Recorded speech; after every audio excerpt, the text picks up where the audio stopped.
Solar panel সম্পর্কে সম্যক ধারণা নেই। তো আগেকার দিনে যে সকল সোলার প্যানেল ব্যবহার করা হতো আর এখন যে ধরনের সোলার প্যানেল ব্যবহার করা হচ্ছে সেটাই আমি কিন্তু বিস্তারিতভাবে আজকে দেখাচ্ছি।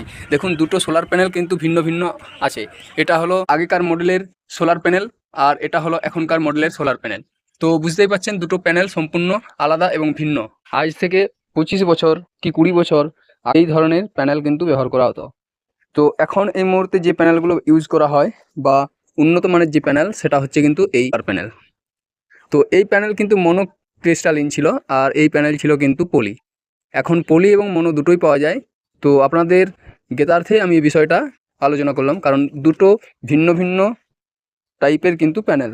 আগে ছিল জাস্ট গোলাকৃতি সেল, আর এখন এই মুহূর্তে যে প্যানেলগুলো হচ্ছে সেই প্যানেলগুলো উন্নত মানের এবং এগুলো সব স্কোয়ার টাইপের এক একটা সেল। এরকম একাধিক সেল নিয়ে কিন্তু একটা প্যানেল অর্থাৎ ওয়াটেজ হিসাবে তৈরি করা হয়।